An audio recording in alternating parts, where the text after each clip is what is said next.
Good evening बच्चों। Omega pro classes में मैं एम झा सर फिर आप सभी का स्वागत करते हुए बच्चों, जैसे कि क्लास 12th में हम सॉल्यूशन का पार्ट देख रहे थे और सॉल्यूशन में मैंने आपको बताया था कि भाई बॉइलिंग पॉइंट क्या होता है, तो उसकी भी चर्चा करते हुए नेक्स्ट जो हम लोग कहे थे कि कोलिगेटिव प्रॉपर्टीज देखेंगे, तो कोलिगेटिव प्रॉपर्टीज में हम लोग देख भी चुके हैं। पहला colligative properties relative lowering of vapour pressure. आज जो देखने वाले हैं दूसरी केमिकल प्रॉपर्टीज, ये क्या कोलिगेटिव प्रॉपर्टीज, वो बहुत ही महत्वपूर्ण है, इलिवेशन ऑफ बॉइलिंग पॉइंट। इसमें मैंने बच्चों एक चीज की चर्चा की थी कि ये इलिवेशंस का मतलब क्या होता है, इसको थोड़ा सा ध्यान से देखेंगे। इलिवेशन को शॉर्ट टर्म अगर बता समझिएगा तो ये होता है इंक्रीज। एलिवेशन का मतलब कुछ नहीं होता, इंक्रीज मतलब बढ़ना, ठीक है। और ये बॉइलिंग पॉइंट की चर्चा हम लोगों ने की थी। ये बॉइलिंग पॉइंट क्या था? ये बॉइलिंग पॉइंट के बारे में मैंने बताया था, the temperature the temperature at which the vapor pressure of a liquid becomes equal to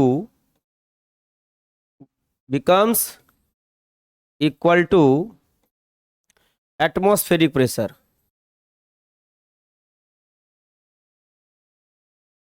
becomes equal to atmospheric pressure, ठीक है,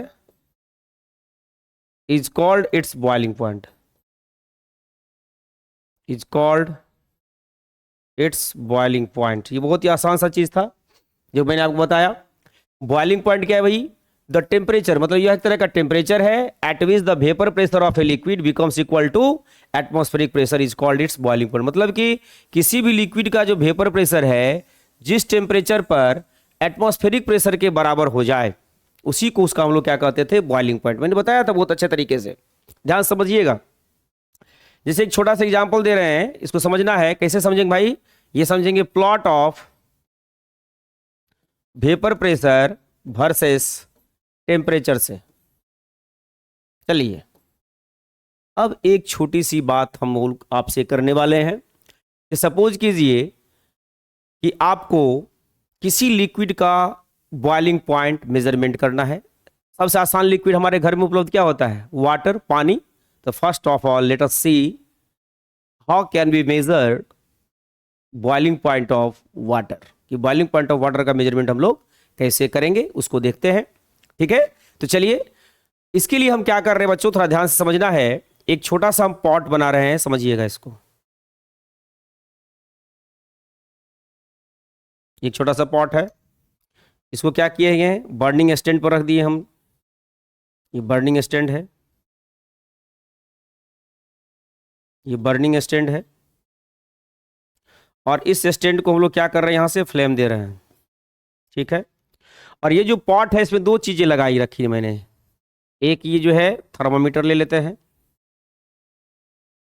जो मेरे को टेम्परेचर का मेजरमेंट देगा। ये थर्मोमीटर है।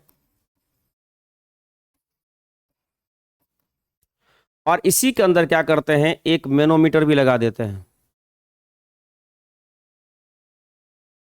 ये मैनोमीटर है, इसका रीडिंग जो है ना, आपको प्रेशर के बारे में देगा। ये मैनोमीटर लगा दिया,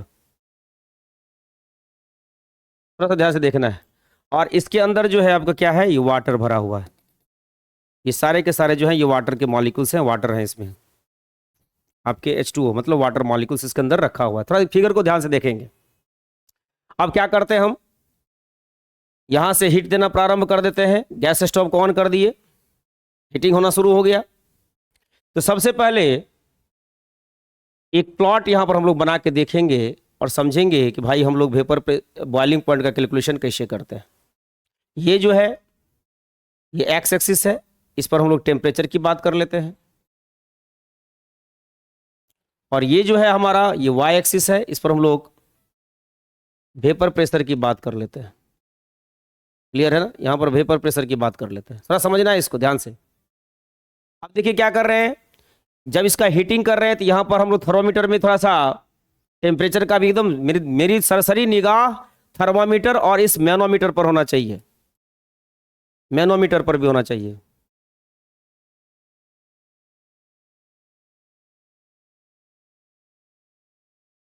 मैनोमीटर पे और होना चाहिए, दोनों पर होना चाहिए, एकदम मेरी सरसरी निगाह होनी चाहिए।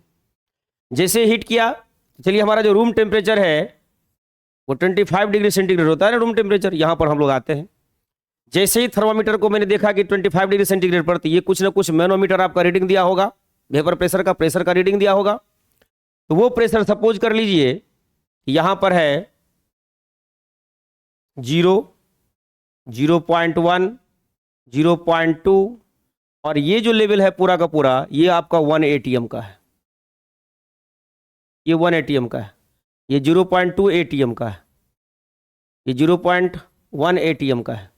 तो 25 डिग्री सेंटीग्रेड पर मान लीजिए कि आपका जो ये वाटर है उसका जो अभी वेपर प्रेशर आ रहा है वो कितना आ रहा है, आपके वाटर का वेपर प्रेशर आ रहा है 25 डिग्री सेंटीग्रेड पर 2 ATM का, जिसको मैंने बोल्ड किया है येलो कलर से, ठीक है।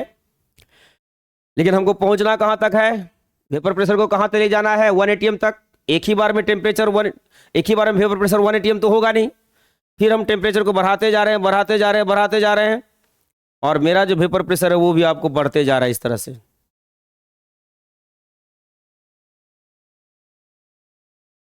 थोड़ा ध्यान समझेंगे। तो यहां पर 1 ATM का प्रेशर जो अचीव किया यहां पर इस पॉइंट पर, तो उस 1 ATM के प्रेशर से हम लोग क्या करते हैं, एक वर्टिकल लाइन ड्रॉ कर देते हैं। ये हमारे टेम्परेचर एक्सिस को जिस पॉइंट पर काटेगा वही आपका बॉइलिंग पॉइंट कहलाएगा। और ये कैसे पता चला कि इस टेम्परेचर पर हम देख रहे हैं कि मेरा थर्मामीटर का रीडिंग है वो TB है, केल्विन या डिग्री सेंटीग्रेड में इतना है, और मैनोमीटर का जो रीडिंग आ रहा है यहाँ पर आपको 1 ATM का आ रहा है इस लिक्विड के लिए। तो जिस टेम्परेचर पर मैनोमीटर का रीडिंग 1 के क्या कहते हैं कि 1 ATM के बराबर हो जाएगा, उसी टेम्परेचर को हम लोग क्या कह देंगे, यही टेम्परेचर हमारा कहलाएगा बॉइलिंग पॉइंट। बातें समझ में आ गई। अब ध्यान से समझना है इस बॉइलिंग पॉइंट के बारे में। एक और आसान सा क्वेश्चन भी कभी कभी दे दिया जाता है प्लॉट के रूप में, समझिए, ऐसे समझिए इसको ऐसे देखिए। मान लीजिए कि आपका 2 लिक्विड है, थोड़ा सा देखते हैं कौन कौन बच्चा समझ लिया है इसको, है ना। ये 2 लिक्विड के हम प्लॉट बना रहे हैं, थोड़ा समझना है। ये 25 डिग्री सेंटीग्रेड है, यहां पर ये देखिए, और ये जो मैक्सिमम आपको वेपर प्रेशर प्राप्त करना है कितना का, 1 ATM का, ये इसका वेपर प्रेशर प्राप्त करना है। तो पहला लिक्विड के लिए हम ये ले लेते हैं, चलिए ये लिक्विड X हो गया, ये लिक्विड X है, ये लिक्विड X है। और इसी 25 डिग्री सेंटीग्रेड पर एक और लिक्विड ले रहे हैं, थोड़ा समझना है इस बात को, बहुत इंटरेस्टिंग है, थोड़ा समझेंगे भी इसको। देखिए 2 तरह का, एक तो येलो भी खींच रहे हैं ना, समझना है इसको भी, ये दूसरा लिक्विड है, समझना है। अब देखिए येलो वाला जो है इसको कहते हैं हम लोग लिक्विड Y, ये लिक्विड Y के लिए है, और ये जो व्हाइट वाला है ये लिक्विड X के लिए है, समझना है, बहुत इंटरेस्टिंग है। और आपको पता है ना कि Y एक्सिस पर आप वेपर प्रेशर को रिप्रेजेंट किए हुए हैं। तो लिक्विड Y का अगर प्लॉट देखिएगा, ये X को, जो टेम्परेचर एक्सिस है, X क्या है यहां पर, ये टेम्परेचर को रिप्रेजेंट कर रहा है, X एक्सिस पर आपका टेम्परेचर है। लिक्विड Y जो है ये X एक्सिस पर इस पॉइंट पर कट रहा है, ये TB हो गया किसके लिए, फॉर Y के लिए, ठीक है। और लिक्विड X जो है वो इस पॉइंट पर 1 ATM का प्रेशर प्राप्त कर रहा है। इस पॉइंट से जब हम वर्टिकल लाइन ड्रॉ करते हैं, ये टेम्परेचर वाले एक्सिस को यहां पर काट रहा है, ये TB फॉर क्या हो गया, X हो गया। तो ध्यान समझिए। अब दोनों को कंपेयर करेंगे, देखिए यहां से यहां तक ये TB है Y के लिए, और यहां से यहां तक जो है ये TB है किसके लिए, X के लिए। ये इंडिकेट करिए कि TB for X is greater than TB for Y। अब इसको समझना है, यहां जो ये वेपर प्रेशर देख रहे हैं ये व्हाइट वाला, यहां पर ये बहुत बड़ा बोल्ड बना रहे हैं, यहां पर थोड़ा ध्यान समझिएगा। ये जो व्हाइट कलर का यहां पर मैंने पॉइंट, एक बहुत बड़ा पॉइंट दिया है, सर्किल क्या कहते हैं, एक स्फीयर बना है ये वाला, ये जो है vapour pressure of liquid vapour pressure of liquid x है। और ये जो यहां पर हम बना रहे हैं येलो कलर का पॉइंट, ये जो कोऑर्डिनेट है, ये कोऑर्डिनेट किसके लिए आ गया? Vapour pressure of liquid Y के लिए। तो थोड़ा ध्यान से समझिए, अगर ध्यान से देखेंगे तो वेपर प्रेशर ऑफ जो आपका लिक्विड, वेपर प्रेशर ऑफ जो आपका लिक्विड y है या x की बात करें, ऑफ लिक्विड x जो है, ये व्हाइट वाला, देखिए ये वाला, इसका वैल्यू यहीं से यहां तक, यहीं से यहां तक है, यहां से यहां तक है। और इसका जो वैल्यू है यहां से लेकर के यहां तक है, थोड़ा समझना है। इसका वैल्यू यहां से लेकर के यहां तक है, समझना है। तो vapour pressure of liquid x जो है यहां पर, वो लेस है वेपर प्रेशर ऑफ लिक्विड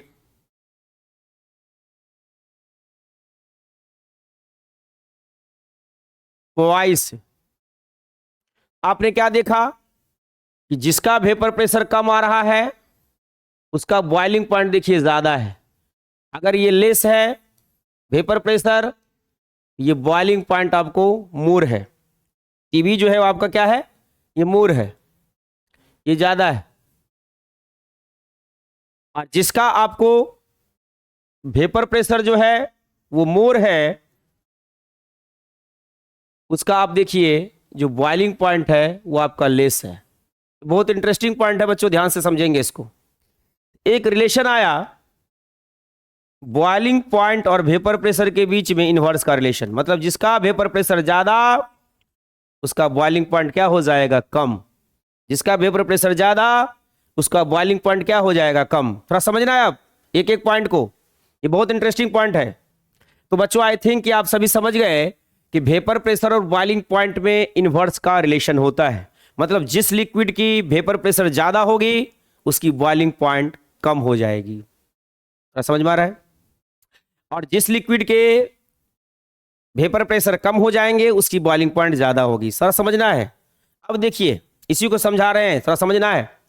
अब ये दो पॉट लेते हैं, एक ये है, ये पहला पॉट है, और इस पॉट में जो है मेरा ये डॉट डॉट डॉट दे रहे हैं, डैश डैश डैश दे रहे हैं व्हाइट कलर का। समझ जाना है इसमें आपका प्योर वाटर है, प्योर वाटर है। ये जो लिक्विड है पहला liquid, that means this is called liquid one. समझिएगा, बहुत इंटरेस्टिंग पॉइंट, एलिवेशन समझ में आ जाएगा आपको। ये लिक्विड वन है, उसमें क्या है? प्योर वाटर लिक्विड वन है। और दूसरा एकदम यही शेप का आपको पॉट ले रहे हैं, सब शेप में भी कोई चेंज नहीं करता कि बच्चे कंफ्यूज कर जाते हैं कहीं वॉल्यूम ज्यादा, ऐसा बात तो नहीं हो रहा है, इस तरह की बात नहीं हो रही है। हम दोनों पॉट सेम ले रहे हैं, वॉल्यूम को चेंज नहीं कर रहे हैं। पॉट सिमिलर शेप का है, सेम वॉल्यूम का है। अब इसमें क्या किए हैं, ये C6H12O6 है, दैट मीन्स ये ग्लूकोज है, प्लस वाटर है, दोनों चीज ध्यान से समझना है। ये सभी ग्लूकोज के मॉलिक्यूल्स हो गए, ये जो सर्किल सर्किल कर रहे हैं, और ये सभी वाटर के मॉलिक्यूल्स हो गए। ये येलो कलर के सर्किल्स जो होंगे ये वाला, ये सभी वाटर के मॉलिक्यूल्स हो गए, ध्यान से समझना है। अब देखिए यहां पर ये जो आपका ग्लूकोज है C6H12O6 है, ये आपका नॉन वॉलेटाइल सॉल्यूट होता है, नॉन वॉलेटाइल होता है ये सॉल्यूट। ये नॉन वॉलेटाइल सॉल्यूट है या सब्सटेंस है, कोई दिक्कत? और ये जो है वाटर, ये आपका वॉलेटाइल है। तो ये हो गया आपका लिक्विड टू, मतलब लिक्विड वन प्योर है, लिक्विड टू जो है ये सॉल्यूशन है, मतलब प्योर वाटर है, ये वाटर और ग्लूकोज का एक सॉल्यूशन है लिक्विड टू। दैट मींस अगर देखा जाए ये solution of glucose plus water है, मतलब लिक्विड टू जो है, ध्यान समझिएगा। और मैंने कह दिया इसका जो ग्लूकोज है पार्टिकल वो नॉन वॉलेटाइल है, इसका मतलब ये नॉन वॉलेटाइल सॉल्यूशन है।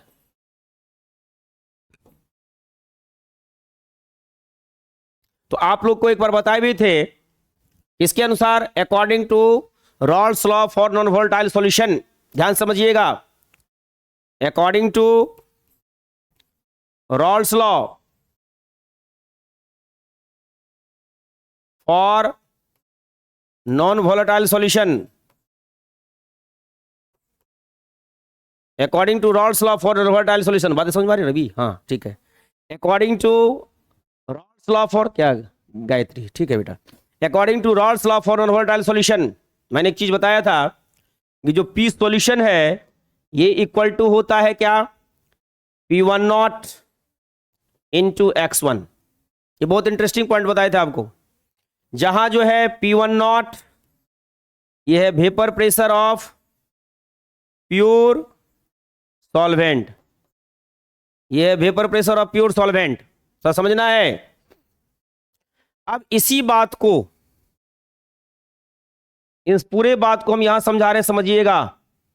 जैसे vapour pressure of pure solvent P1 not, pure solvent का मतलब प्योर वाटर, ये VP ऑफ प्योर वाटर, जब वाटर में कुछ नहीं मिला हुआ हो, VP ऑफ प्योर वाटर जो है ये मान लीजिए आप कि 10 mm ऑफ Hg है,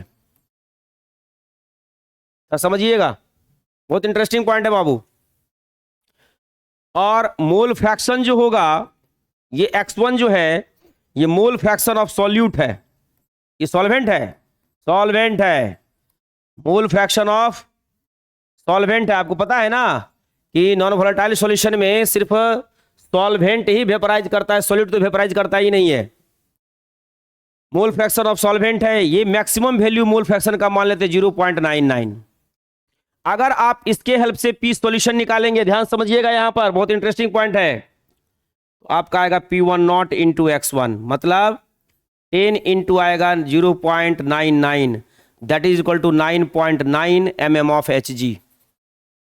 क्या सीखे आप यहां पर?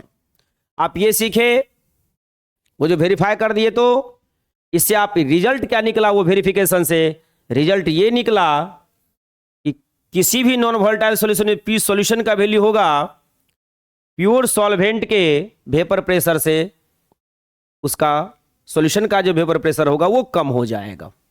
मतलब समझिए, इसका मतलब हुआ कि जो प्योर वाटर है, समझिएगा ध्यान से, प्योर वाटर जो है इसका जो वेपर प्रेशर है ये मोर है, और आपका जो ये सॉल्यूशन है इसका जो वेपर प्रेशर है ये आपको लेस है। ध्यान समझिए, बहुत इंटरेस्टिंग पॉइंट तो हो गया बेटा। अब मैंने बताया था कि जो बॉइलिंग पॉइंट होता है ये इन्वर्सली वैरी करता है वेपर प्रेशर का। समझिए, ये प्योर लिक्विड वाटर था, इसका वेपर प्रेशर देखिए बेटा ज्यादा है, इसका वेपर प्रेशर क्या है, ज्यादा है। इसका मतलब इसका जो बॉइलिंग पॉइंट है वो आपको लेस है। अब इसी प्योर लिक्विड में मैंने ग्लूकोज को मिला दिया और सॉल्यूशन बना लिया, नॉन वोलेटाइल ग्लूकोज का सॉल्यूशन। समझिएगा, इसका जो बॉइलिंग पॉइंट हो गया वो आपको मोर हो गया। क्यों भाई? क्योंकि सॉल्यूशन का जो वेपर प्रेशर है, पीएस क्या है, vapour pressure of solution, vapour pressure solution, ये आपको लेस है, ये कम है। बातें समझ में आ गई? तो आपने क्या देखा कि जो प्योर वाटर था इसमें नॉन वोलेटाइल सॉल्यूट के मिलाने पर एक ग्लूकोज का सॉल्यूशन बन गया, नॉन वोलेटाइल सॉल्यूशन बन गया, तो उसका वेपर प्रेशर जो, उसका जो बॉइलिंग पॉइंट है वो ज्यादा हो गया। क्यों? क्योंकि उसका वेपर प्रेशर आपको कम हो गया। समझ में आ रहा है? तो ये जो बॉइलिंग पॉइंट प्योर सॉल्वेंट का नॉन वोलेटाइल सॉल्यूट के डालने पर बढ़ा, इसी को कहते हैं एलिवेशन इन बॉइलिंग पॉइंट। बच्चों, यही चीज हम आपको बताएंगे। ये जो चीज है इसको थोड़ा सा ध्यान से देखेंगे। इसी पॉइंट के बारे में मैंने यहां पर लिखा था, ध्यान समझिएगा, इस पॉइंट को ध्यान समझिएगा। ये जो एलिवेशन ऑफ बॉइलिंग पॉइंट है इसके बारे में क्या लिखा था? एलिवेशन का मतलब क्या होता है? इंक्रीज। किसमें इंक्रीमेंट? बॉइलिंग पॉइंट में थे। किसके बॉइलिंग पॉइंट में? प्योर वाटर या प्योर सॉल्वेंट के बॉइलिंग पॉइंट में जो बढ़ोतरी होगी, जो इंक्रीमेंट होगा after addition of non volatile solute into it, that is called elevation of boiling point. यही तो मजेदार बातें हैं। ठीक है बेटा, ध्यान समझना इस बात को। चलिए अब हम लोग क्या करेंगे, अब हम लोग करेंगे, किसको करेंगे बेटा, एलिवेशन इन बॉइलिंग पॉइंट को डिफाइन कर लेंगे। Elevation of boiling point, elevation of BP boiling point, इसके बारे में क्या लिखेंगे, increase in the boiling point of pure solvent, increase in the boiling point of pure solvent after addition of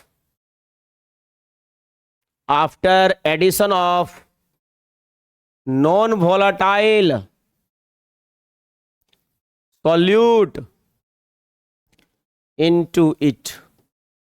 मतलब किसी भी प्योर सॉल्वेंट में जब नॉन वोलेटाइल सॉल्यूट को आप डाल दोगे तो उसकी वजह से उसके बॉइलिंग पॉइंट में इंक्रीज होगा, जो बॉइलिंग पॉइंट बढ़ेगा उसी को हम लोग एलिवेशन ऑफ बॉइलिंग पॉइंट कहेंगे।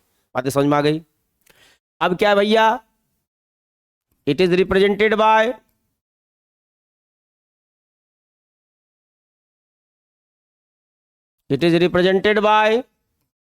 Delta TB. यहां जो डेल्टा है ये चेंज है, कोई चीज बढ़ा या घटा कैसे निकालते हैं, डिफरेंस से ना, अंतर से ना, चेंज से ना। तो चेंज को डेल्टा, टीबी का मतलब क्या हो गया, बॉइलिंग पॉइंट, मतलब ये कि चेंज इन बॉइलिंग पॉइंट कहलाएगा ये। अगर ये पॉजिटिव आया तो यही कहलाएगा एलिवेशन ऑफ बॉइलिंग पॉइंट, अगर घट गया तो एलिवेशन नहीं कहलाएगा, घटेगा कभी नहीं, ये बात याद रखना है। अब इसी का एक छोटा सा बात समझिएगा, आपके घर में भी ये चीज होती है। देखिएगा कि जितनी भी चीजें आपके यहाँ पकती है, खाने वाली चीजें, अगर उसमें क्या करें, आप थोड़ा सा नमक डाल दीजिएगा ना तो उसकी बॉइलिंग पॉइंट को बढ़ा देगा, मतलब गैस आपका कम खर्च होगा और खाना जल्दी पक जाएगा, क्योंकि बॉइलिंग पॉइंट बढ़ जाएगा तो बहुत जल्दी वो बॉयल हो जाएगा। अंडा को बॉयल कीजिए, थोड़ा नमक डाल दीजिए, इमीडिएटली अंडा बॉयल हो जाता है। यही रीजन है, नमक के डालने पर क्या होता है, अगर सिर्फ पानी में अंडा को बॉयल करेंगे तो हो सकता है कि आपका ईंधन ज्यादा खत्म हो जाए, क्योंकि उसकी बॉइलिंग पॉइंट बहुत ही कम होगी। लेकिन उसी में नमक अगर डाल देते हैं तो अब ये नॉन वोलेटाइल सॉल्यूशन हो गया, अब उसमें अंडा बहुत जल्दी पक जाएगा, मतलब आपका ईंधन भी कम खर्च होगा। इसका कॉमर्शियल एप्लीकेशन क्या है, बॉइलिंग ऑफ एनी मटेरियल के लिए एलिवेशन इन बॉइलिंग पॉइंट का कॉन्सेप्ट ही हम लोग इस्तेमाल करते हैं। दैट मीन्स प्योर सॉल्वेंट में कुछ ना कुछ नॉन वोलेटाइल सॉल्यूट को ऐड कर देते हैं ताकि बॉइलिंग पॉइंट बढ़ जाए। अब इसको जब निकालेंगे थोड़ा सा ग्राफिकली कर देखा जाए तो समझना है, प्लॉट से समझते हैं। यहां लिखते हैं हम लोग plot of vapour pressure versus temperature. Temperature means boiling point, temperature, plot of vapour pressure versus temperature, जिसको आप बॉइलिंग पॉइंट भी कह सकते हो बेटा, ध्यान से समझना है। टेम्परेचर फॉर इसको थोड़ा स्ट्रिक से, फॉर और non volatile solution, for non volatile solution, इसके लिए थोड़ा समझ लीजिएगा, बहुत इंटरेस्टिंग है, बहुत मजेदार चीज है। अब देखिए ध्यान से, इसको यहां पर समझना है, घबराना नहीं है। ये वेपर प्रेशर को वाई एक्सिस पर हम रिप्रेजेंट कर रहे हैं, थोड़ा समझिएगा, और ये टेम्परेचर को एक्स एक्सिस पर, ये टेम्परेचर को एक्स एक्सिस पर, थोड़ा समझना है। अब देखिए क्या है, दो तरह की बात कर लेते भैया मेरे। अब ये रूम टेम्परेचर 25 डिग्री सेंटीग्रेड से हम ले जा रहे हैं, थोड़ा समझना इसको। अभी कुछ देर पहले बताया था कि जो रूम टेम्परेचर पर अगर हम लोग देखेंगे तो मेरा जो बॉइलिंग पॉइंट होगा प्योर सॉल्वेंट का, वो हमेशा क्या होगा भाई, ज्यादा ही होगा। चलिए यहां पर वेपर प्रेशर की बात कर रहे हैं, ये प्योर सॉल्वेंट का वेपर प्रेशर देखिए, ये वाटर के लिए है, ये प्योर वाटर के लिए, प्योर लिक्विड के लिए, मतलब सॉल्वेंट के लिए है, ये सॉल्वेंट का पॉइंट हो गया, ठीक है। और इसी 25 डिग्री पर देखिएगा ये VP सॉल्वेंट का है, मतलब यहां से यहां तक जो है VP मेजर कर रहे हैं ना, ये सॉल्वेंट का हो गया, भी देखिए ज्यादा है। और इसी में इसी टेम्परेचर पर 25 डिग्री सेंटीग्रेड टेम्परेचर मतलब रूम टेम्परेचर पर अगर हम सॉल्यूट का देखेंगे तो उसका वेपर प्रेशर थोड़ा सा कम हो जाएगा, मतलब कि नॉन वोलेटाइल सॉल्यूशन का, मतलब 25 डिग्री सेंटीग्रेड पर प्योर सॉल्वेंट का वेपर प्रेशर मेरा ज्यादा है। और उसी 25 डिग्री सेंटीग्रेड पर अगर हम देखेंगे किसके लिए, नॉन वोलेटाइल सॉल्यूशन के लिए, तो उसका वेपर प्रेशर थोड़ा सा कम होगा, क्योंकि कुछ देर पहले ही बताए थे कि नॉन वोलेटाइल सॉल्यूशन में पीएस जो होता है ना वो लेस होता है P1 नॉट से। ये मैथमेटिकल एक्सप्रेशन मैंने बताया आपको, इसका रीजन भी है। केमिकल रीजन क्या है कि बहुत सारे नॉन वोलेटाइल सॉलिड जो हैं प्योर सॉल्वेंट के सरफेस को कवर कर लेता है, तो जब कवर करेगा तो नीचे वाले मॉलिक्यूल को ऊपर उठने में दिक्कत होगी, मतलब वेपर कम बनाएगा। बातें समझ में आ रही है, ये बातें हो जाती है।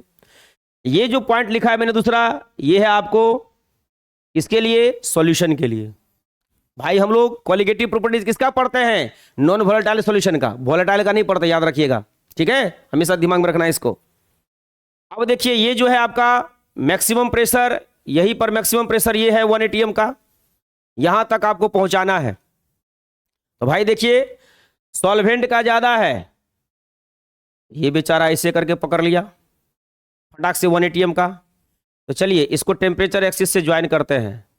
जहां पर टेम्परेचर एक्सिस को काटा सॉल्वेंट वाला, ये सॉल्वेंट के लिए है, ये boiling point of pure solvent कहलाएगा। ये प्योर सॉल्वेंट के लिए है बॉइलिंग, इसको कहते हैं TB नॉट, प्योर को नॉट से रिप्रेजेंट करते थे, याद है ना, P नॉट, याद है, उसी तरह से। और ये हो गया सॉल्यूशन के लिए। ये बेचारा जब अपना 1 atm का प्राप्त करता है तो देखिए यहां टच कर रहा है 1 एटमॉस्फेरिक प्रेशर को। चलिए इसको अगर ज्वाइन करेंगे, ये टेम्परेचर एक्सिस को यहां कट करेगा, ये हो गया TB for solution. That means ये जो TB है किसके लिए है, ये है बॉइलिंग पॉइंट ऑफ सॉल्यूशन। और TB नॉट जो है ये क्या है, boiling point of pure solvent. कुछ देर पहले ही मैंने समझाया था कि बॉइलिंग पॉइंट प्योर सॉल्वेंट का हमेशा नॉन वोलेटाइल सॉल्यूशन से कम होगा। अब देखिए ध्यान से, यहां से यहां तक जब मेजर करेंगे आप, ये हो गया बॉइलिंग पॉइंट, यहां से यहां तक टेम्परेचर को मेजर करिए, ये हो गया boiling point of non volatile solution. और यहां से यहां तक मेजर कीजिए, ये boiling point of pure solvent हो गया। दैट मीन्स ये इंडिकेट कर रहा है इस दोनों में कि जो आपका TB है वो TB नॉट से बड़ा है, ज्यादा है। जैसे ही उसमें नॉन वोलेटाइल सॉलिड को डालते हैं प्योर सॉल्वेंट का वेपर प्रेशर बढ़ जाता है, मतलब नॉन वोलेटाइल सॉल्यूशन कहलाएगा ना, वो बढ़ गया, TB ज्यादा हो गया। तो अब जो यहां पर चेंज निकालेंगे डेल्टा TB, इसी को कहते हैं एलिवेशन इन बॉइलिंग पॉइंट। तो भाई कितना से बढ़ा, वही जो निकालते कितना से बढ़ा बॉइलिंग पॉइंट, वही कहलाता है एलिवेशन इन बॉइलिंग पॉइंट। मतलब TB में से TB नॉट को घटा दीजिए, ये निकल गया आपका एलिवेशन इन बॉइलिंग पॉइंट। बात समझ में आ गई। अब क्या है भाई, यह एक तरह का कोलिगेटिव प्रॉपर्टीज है। क्या एक तरह का कोलिगेटिव प्रॉपर्टीज है, और ये टेम्परेचर से रिलेटेड है। तो हमने कहा था कि कोलिगेटिव प्रॉपर्टीज किसी भी नॉन वोलेटाइल सॉल्यूशन का वो number of particles of solute पर डिपेंड करता है। तो number of particle of solute तो आप लोग मोलारिटी में भी कैलकुलेशन करते हैं, number of mole by volume कर देते हैं। तो वॉल्यूम जो होता है वो टेम्परेचर के साथ साथ वैरी करता है। तो अगर हम यहाँ टेम्परेचर वाले, क्योंकि यहां पर टेम्परेचर का ही काम हो रहा है, अगर हम मोलारिटी का इस्तेमाल करेंगे तो सॉल्यूट पार्टिकल्स में वेरिएशन आ जाएगा, मतलब उसके कंसंट्रेशन में अमाउंट में वेरिएशन आ जाएगा। हम लोग क्या करेंगे, ऐसे कंसंट्रेशन के एक्सप्रेशन के टर्म का इस्तेमाल करना है जो कि टेम्परेचर पर डिपेंड नहीं करे, और वह कंसंट्रेशन का टर्म है मोलालिटी। दैट मीन्स अब ये कर क्वालिटेटिव प्रॉपर्टीज है, ठीक है, according to concept of qualitative properties, concept of qualitative properties.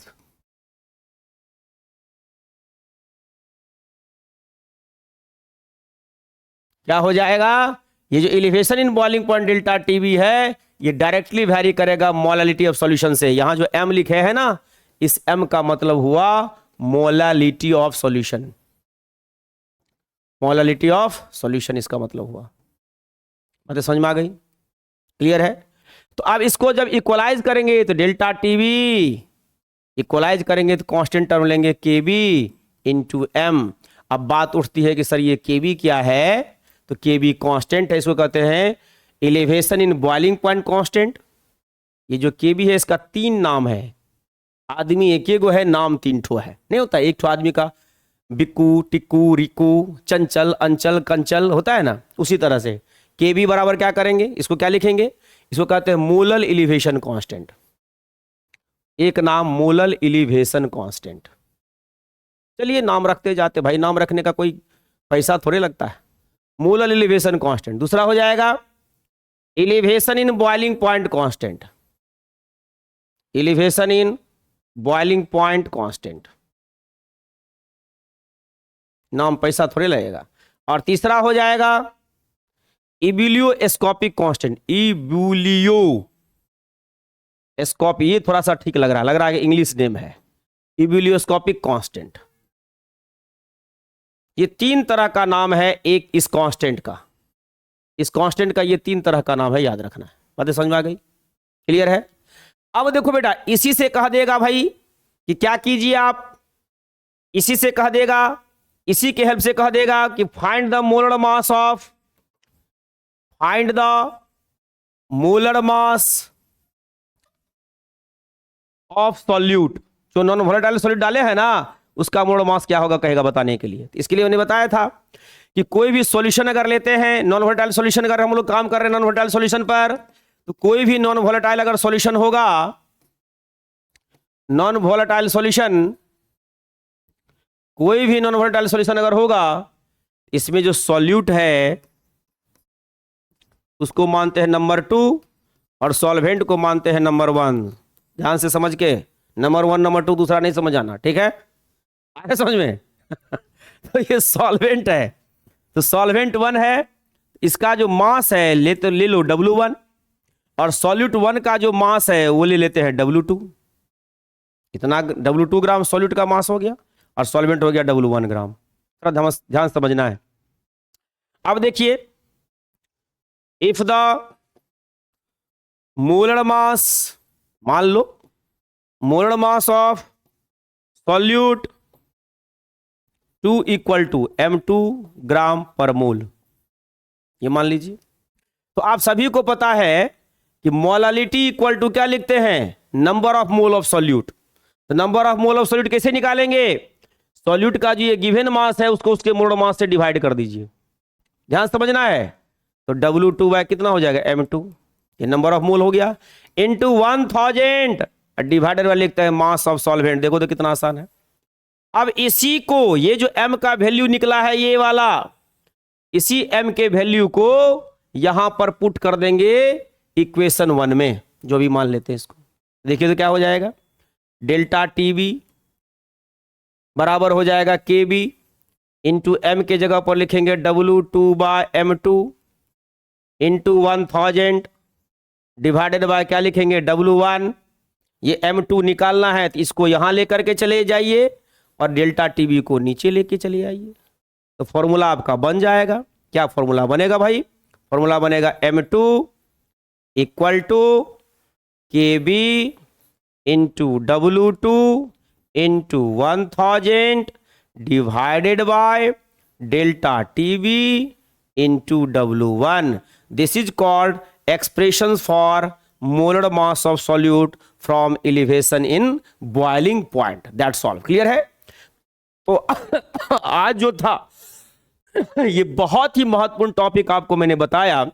इसको निकालने के लिए बच्चे कितने समय लगा देते हैं, और बड़ी बात ये होती है कि बॉइलिंग पॉइंट एलिवेशन क्यों होता है, इसका जो की कॉन्सेप्ट है उसको याद रखेंगे कि किसी भी प्योर सॉल्वेंट का बॉइलिंग पॉइंट हम कैसे बढ़ा देंगे और क्यों बढ़ा देंगे, उसका मैंने कॉन्सेप्ट आज आपको दिया कि किसी भी प्योर सॉल्वेंट में अगर नॉन वोलेटाइल सॉल्यूट को डाल दीजिएगा तो वो प्योर सॉल्वेंट जो अकेले पूरे वर्ल्ड का भ्रमण कर रहा था उसका मॉलिक्यूल, उसके मॉलिक्यूल को वर्ल्ड के भ्रमण करने में दिक्कतें हो जाएंगी। क्यों? क्योंकि नॉन वोलेटाइल सॉल्यूट उसको कंप्रेस करेगा, उसके सरफेस को कवर करेगा। बातें समझ में आ रही है। स्वच्छंद वो मूवमेंट नहीं कर सकता उसका मॉलिक्यूल, तो जब स्वच्छंद मूवमेंट नहीं करेगा, फ्रीली मूवमेंट नहीं करेगा, तो वेपर प्रेशर ऑलरेडी कम हो जाएगा। एक छोटा सा एग्जांपल, कभी कभी क्या होता है क्रिकेट में देखिएगा कि कोई एक बैट्समैन लास्ट बॉल पर चौका मार के जीत गया, तो पूरा क्रिकेट जो 10 खिलाड़ी, एक वो खिलाड़ी इधर बचा हुआ है, बचा हुआ 10 खिलाड़ी उसके शरीर के ऊपर चढ़ जाता है। अब बताइए तो नीचे वाला क्या हाल होगा? तो वही हाल होता है यहां पर भी। जो प्योर सॉल्वेंट है उसके ऊपर क्या होता है, नॉन वोलेटाइल सॉल्यूट का मॉलिक्यूल एकदम चढ़ जाता है, भैया उसको बाहर निकलने में बहुत मुश्किल होती है, इसीलिए वेपर प्रेशर उनका घटता है। अब वेपर प्रेशर जैसे ही घटेगा, आपको बताए कि बॉइलिंग पॉइंट और वेपर प्रेशर में इनवर्स का रिलेशन होता है। तो वेपर प्रेशर घटा, बॉइलिंग पॉइंट बढ़ा। इसीलिए खाने की स्वाद के लिए ही सिर्फ हम लोग नमक का इस्तेमाल नहीं करते।